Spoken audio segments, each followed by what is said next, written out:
Who do you think of when you think of an ideal UFC fighter? Is it GSP, Alex Pereira, Khabib, John Jones? It's probably one of those guys, right?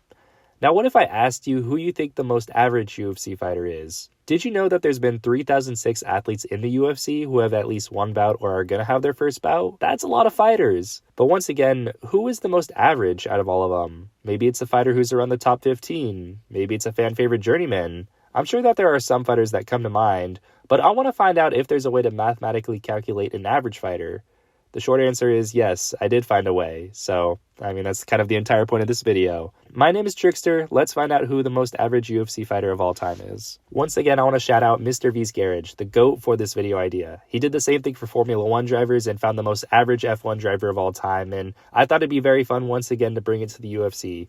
I basically owe him all my success for, his video ideas, so go buy his merch, go watch his videos, subscribe, tell him you came from this video, just show him in support in any ways you can, and Mr. V, if you ever see this, I want to give you a big thank you. Anyways, to really see who is going to be the UFC fighter of all time, we're going to need some data. Thankfully, my data science friend did his own bit of web scraping from UFC.com/athlete, and he compiled an entire list of every UFC fighter with their fight record, weight class, and just so many statistical categories. It is quite impressive, to be honest. I wonder if you'll see this video. If you do, you know who you are. Shout out you. You're great. So we got our data. A bit easier than the ELO one, I would say. Next, we do have to divide the male athletes versus the female athletes. And I'm sorry, ladies, I am only going to be focusing on what the average male UFC fighter looks like. I will be doing a video with the average female UFC fighter, so definitely subscribe for that one. It'll be okay, ladies, I promise. From there, though, honestly, we can get right to it. There have been 2,443 male UFC fighters in the promotion's history. Let's find the UFC fighter of all time. To best find the most average UFC fighter of all time, we do need as many categories as possible. From the WebScrape data, I have narrowed it down to 14 categories, which I believe are the most important when determining who is the most average. Those 14 categories being wins, losses, draws, weight class, win percent by knockout, win percent by decision, win percent by submission, significant strikes landed in a career, significant strikes attempted in their career, significant strikes landed per minute, significant strikes absolved per minute, average strike defense, average takedown percent per 15 minutes, and average submission percent per 15 minutes. Oof, that was a bit of a doozy to say. However, with these categories, we can rank each fighter in each category and see who ranks the most consistently average across all these categories, and then determine that is our most average UFC fighter of all time. That sounded like a bit of a tongue twister and probably sounded confusing, and I know it is. Just bear with me for now. It'll all make sense a bit later. So then, I bet you're waiting the numbers then. Let's find some averages. I think it's easiest to start off with wins, losses, and draws. So the average number of fights a UFC fighter will have in their career is 18. I will note, not all 18 fights necessarily will have to be in the UFC, but this comes up later in when we find the most average fighters, so just keep that in mind for now. It's not really relevant. Just know 18 fights is the average. The fighter with the most fights has 112, with that being Jeremy Horn. Different sources do have different numbers, but Jeremy Horn has 88 wins, 19 losses, 5 draws, and in fact, he is the only man to submit Chuck Liddell. He also has a win against Chael Sonnen, but that's clearly AI, so it doesn't really count. I don't know what needs to be said. Jeremy's just all about that smoke, and he's all about a proper scrap and all that, so. Still being relatively simple, the average number of wins is about 13, and 5 is the average number of losses in a career. The most wins, once again, being Jeremy Horn with 88. He's just kind of a beast. However, the most losses in UFC history is Andrei Arlovski with 24. I find this to be kind of a shocker, mostly because I've never looked this up before. Andre is such a legend, and even at 45, he's kind of a scary man. The guy's been fighting since UFC 28 and just fought at UFC 303, and with almost 60 fights total, Andre is just also all about that life, The average draw is 0, but the fighter with the most draws is a man named Shuinichu Shimizu, and I probably butchered that, but, we'll move on. He has 10 draws in his career. I looked him up and looked at his Wikipedia page, and he's still getting draws to this day in true Shimizu fashion, so I respect it. He may not be winning, but he definitely isn't losing. Another easy category we could do is what division will our guy be fighting at? When looking at the average in my Excel spreadsheet, when compiling their number weights, it does give me an average of 170, so welterweight is technically the average weight. However, the numbers for people at each weight class are pretty close, so I'll throw the pie chart I constructed on the screen now of all the weight classes, so I would not be surprised to find that our average fighter would be something like a lightweight, featherweight, middleweight, just something like in that kind of range. The heaviest fighter of all time was Taylor Tully Willie, who is actually that sumo guy from UFC 1. at 415 pounds. I know weight classes are kind of important and whatever, but just imagine if there was a weight class for people heavier than heavyweight. Like, what if we had sumo MMA in the UFC? That'd be insane. So those are all fun and good, of course, but now we can get into more numbery statistics and just the overall meat of the fighters. This part may be a little bit confusing, but on average, UFC fighters win 26% of their fights by knockout, 18% by submission, and 16% by decision. These numbers are calculated separately for each type of win, so that's why they don't add up to 100%.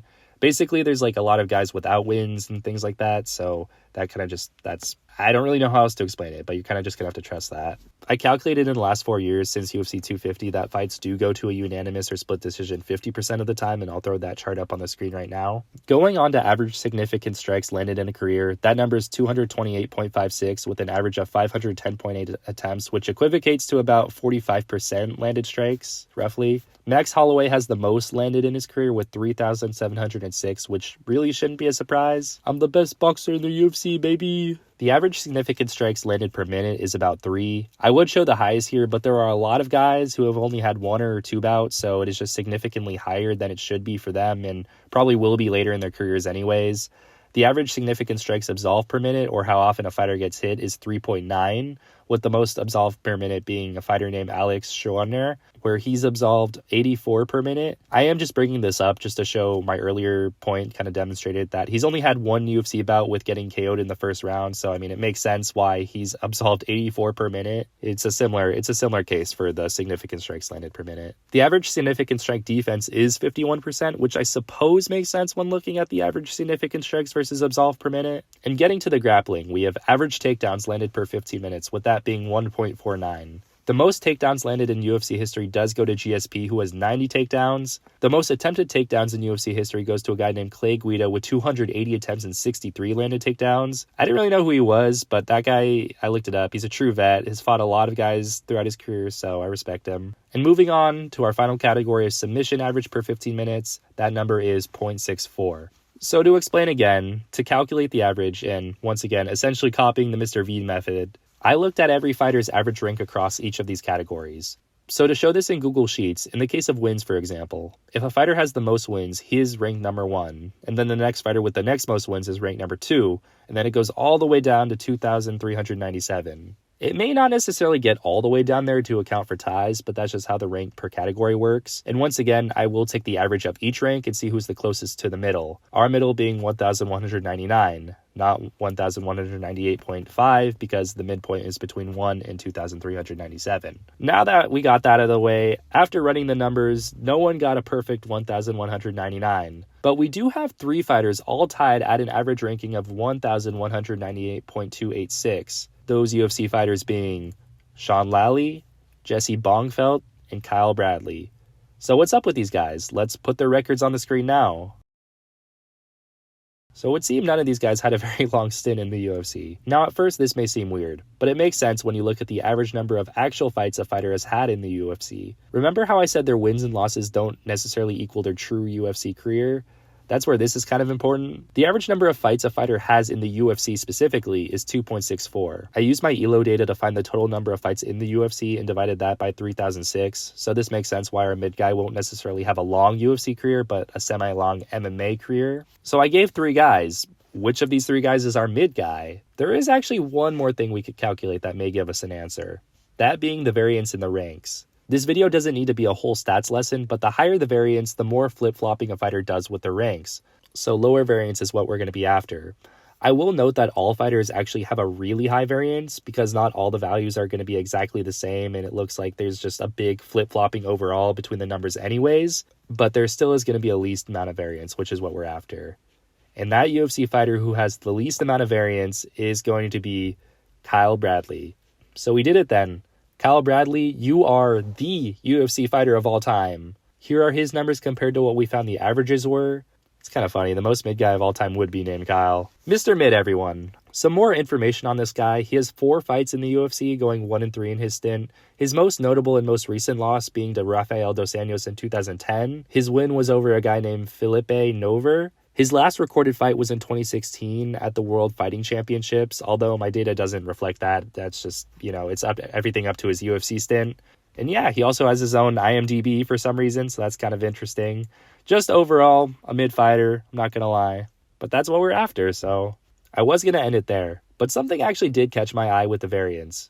While Kyle does have the lowest average rank closest to 1,199, only off by a roughly 0.7, there is a fighter 0.9 away that has an even lower variance. And I actually believe he has a case to be the most mid fighter ever. That fighter's name is Tiki Gosen. Oh my god, I've actually butchered so many names today. Some of you may know this Tiki guy as he is associated with many fighters like Dustin Poirier, Jalen Turner, Alexander Volkov, and even my queen Tracy Cortez. And he basically does like a lot of like coaching and in the corner type work. So, and here on screen now are his numbers across the categories. So who actually is the most average UFC fighter between Kyle and Tiki? I suppose that is up for you to decide and what you value more in the statistics. I'll put them both side by side on screen along with the average statistics. I do think that what skews things may be the wins, knockout, sub decision percentages or whatever, but that's something to fix when I do the women. Thank you guys for everything. I will see you guys in the next video.